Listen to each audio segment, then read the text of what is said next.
أعوذ بالله من الشيطان الرجيم ومن أهل الكتاب من إن تأمنه بقنطار يؤديه إليك ومنهم من إن تأمنه بدينار لا يؤديه إليك إلا ما دمت عليه قائما ذلك بأنهم قالوا ليس علينا في الأميين سبيل ويقولون على الله الكذب وهم يعلمون بلى من أوفى بعهده واتقى فإن الله يحب المتقين إن الذين يشترون بعهد الله وأيمانهم ثمنا قليلا أولئك لا خلاق لهم في الآخرة ولا يكلمهم الله ولا ينظر إليهم يوم القيامة ولا يزكيهم ولهم عذاب أليم.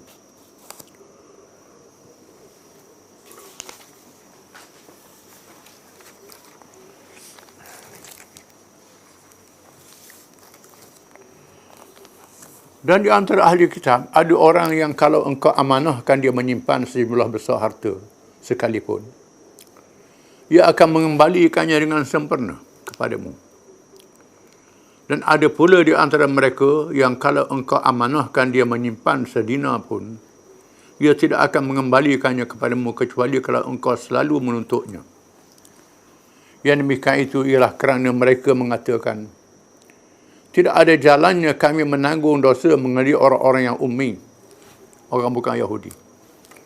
Dan mereka pula selalu berkata dusta terhadap Allah, sedang mereka mengetahui bahawa mereka berdosa. Bahkan mereka berdosa memakan hak orang kerana siapa yang menyempurnakan janjinya mengenai hak orang lain dan bertakwa, maka sesungguhnya Allah mengasihi orang yang bertakwa. Sesungguhnya orang yang mengutamakan keuntungan dunia yang sedikit dengan menolak janji Allah dan mencabuli sumpah mereka yang dibuat, mereka itu tidak akan mendapat bahagian yang baik pada hari akhirat.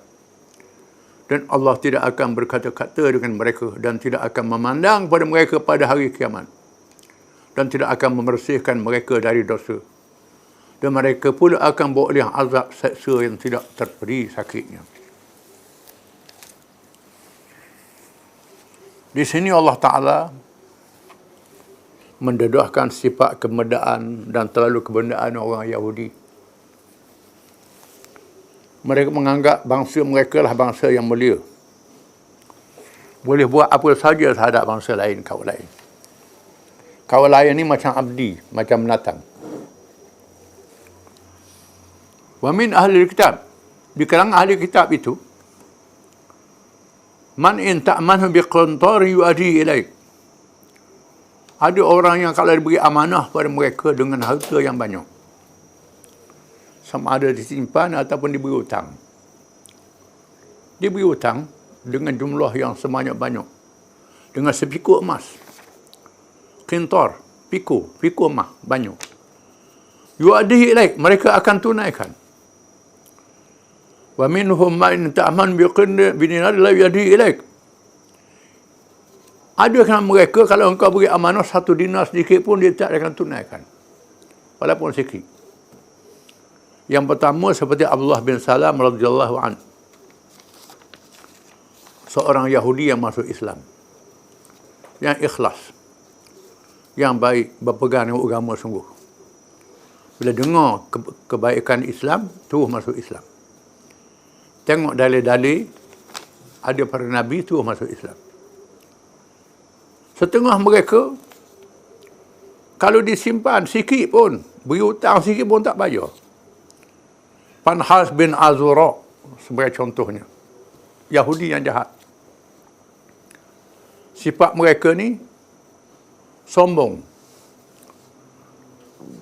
Kecuali engkau selalu minta, baru dia beri. Kalau tak minta, baru tak tahu itu. Dzalik bi annahum qalu laysa 'alaina fil ummiyina sabil. Sebabnya mereka berkata, kita buat apa pun terhadap orang yang bukan Yahudi ni tak berdosa. Buat apa kepada orang Arab pun bukan Yahudi tak berdosa. Riba dengan Yahudi je berdosa. Riba dengan Yahudi, bukan Yahudi tak berdosa. Termasuklah tipu orang tak Yahudi tak berdosa. Bahkan hari ini siapa pekat berzina dengan dak Yahudi pun tak berdosa. Kalau dengan Yahudi tak boleh. Siapa begitu? Wa yaquluna 'ala Allahil kadhiba wa hum ya'lamun. Mereka berkata hadap Allah secara pembohongan dalam keadaan mereka tahu. Mereka tahu hukum Allah tapi tak ikut hukum Allah. Walaupun demikian, terdapatkan mereka orang-orang yang salih, orang yang baik. Ibnu Katsir bila menafsirkan ayat ini menyebut satu hadis Nabi SAW menceritakan bagaimana berlaku di kalangan Bani Israel belum pada Nabi. Ada seorang yang terdesak nak duit, kalau dia berniaga atau sebagainya. Dia orang dagang, jumpa seorang sama-sama Yahudi lah. Orang tu kata, mu ada saksi tak? Dia kata, Allah menjadi saksi. Mu ada penjamin tak? Allah jadi penjamin. Oleh kerana mu kata Allah jadi saksi, Allah jadi penjamin, aku berilah kamu 1,000 dinar. 1,000 dinar. Tak apalah, aku akan bayar hutangmu.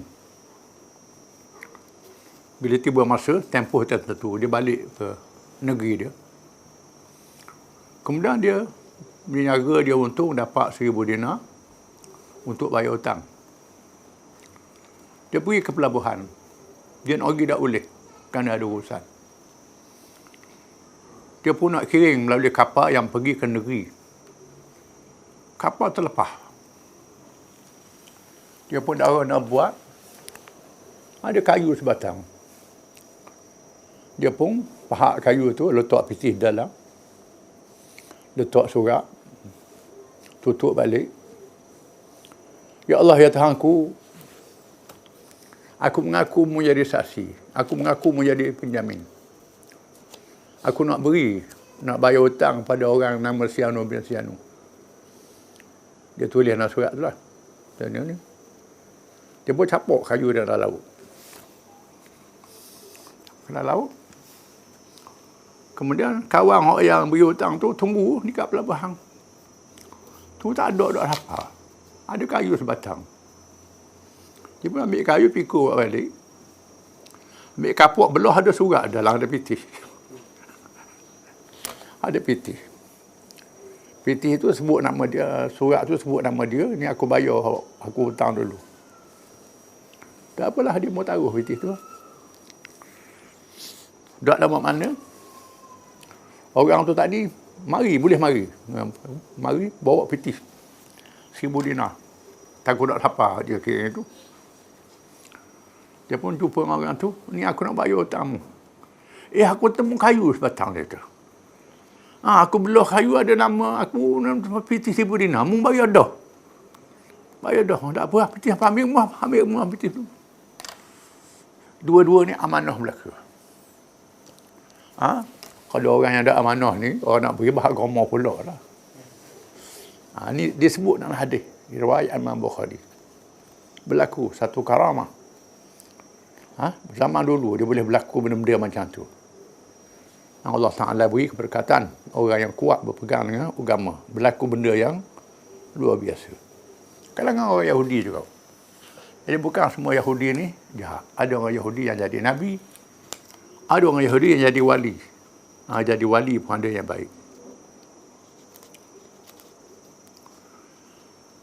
Mereka yang jahat ni dikutuk oleh Allah Ta'ala. Dilaknat oleh Allah Ta'ala. Al-maghdubi alaihim. Bala man awfa bi'ahdihi wattaqa fa innallaha yuhibbul muttaqin. Bukan sesiapa yang menunaikan janjinya dan bertakwa. Barang siapa yang menunaikan janji dia, tak kena apa dia termasuk orang kafir. Janji orang kafir pun kita kena tunai. Hutang orang kafir pun kena bayar.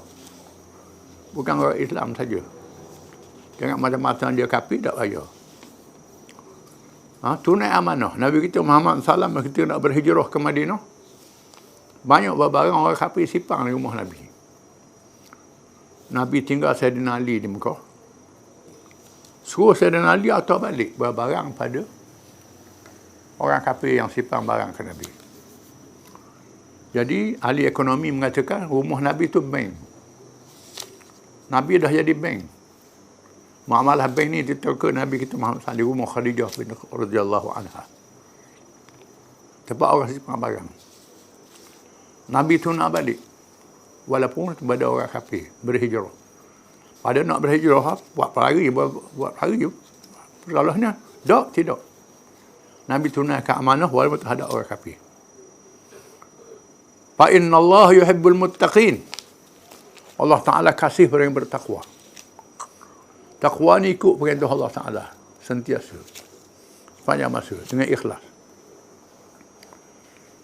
Innal ladhina yashtaruna bi ahdillahi wa imanin zamanan qalila. Sesungguhnya orang-orang yang membeli janji Allah dan sumpah mereka dengan harga yang murah. Ambil harta dunia, langgar perjanjian. Jual janji Allah, beli. Dengan kemewahan dunia. Lupakan hari akhirat. Lupa hari akhirat. Berhutang dengan orang tak bayar. Mampu. Kalau tak mampu, tu lain cerita lah. Ni mampu. Saja tak mau bayar hutang orang. Masa berhutang tu niat dah tak mau bayar. Ini jahat. Barang siapa yang membeli dunia, tukar dengan janji Allah Ta'ala, ulaika la khalaqa lahum fil akhirah, maka tidak ada bahagian kepada mereka di hari akhirat. Tak ada bahagian rahmat Allah pada hari akhirat kelak. Wala yukallimuhum, Allah Ta'ala tak bercakap dengan mereka dengan cakap rahmat. Wala yanzuru ilaihim yawmal qiyamah, Allah Ta'ala tak tilik dengan tilik nak mereka ampunan. Wala yuzakkihim, Allah Ta'ala tak bersihkan daripada dosa. Tak ampun dosa orang jahat macam ni. Walahum azabun alim, dan mereka azab yang sangat pedih. Menunjukkan bagaimana dosa mereka yang tidak menunaikan amanah. Tidak menunaikan amanah, menyimpan barang orang dan apa saja amanah, kerana menukar dengan kemewahan dunia. Lupa akan janji Allah di akhirat. Ini semua adalah perangai orang Yahudi yang dimerka oleh Allah Subhanahu Wa Taala, yang dilaknat oleh Allah Taala. Yang kita orang Islam sebut tiap-tiap rakaat sembahyang, al-maghdubi alaihim. Ihdinas siratal mustaqim, siratal ladzina an'amta alaihim ghairil maghdubi alaihim waladdallin. Wahai Tuhan kami, tunjukkanlah kami ke jalan yang betul. Jalan orang yang telah Engkau beri nikmat ke atas mereka. Iaitulah jalan Nabi-Nabi, Siddiqin, Syuhada dan orang yang soleh, yang dikasihi oleh Allah. Ghairil maghdubi alaihim, bukannya jalan orang yang berkei ke atas mereka. Iaitulah jalan orang Yahudi, yang tahu kebenaran, tak ikut kebenaran. Yang tahu Islam, tak ikut Islam. Yang tahu Nabi, tak ikut Nabi. Yang tahu dosa pahala, langgar hukum dosa pahala. Ini orang Yahudi mereka Allah. Jangan jadi macam tu. Ada pun yang sesak ni, tak tahu apa. Itu berat juga kedudukannya. Tapi al-maghdub alaih ni lebih berat lagi. Orang Yahudi sangat dimerkai Allah, dilaknat oleh Allah Ta'ala.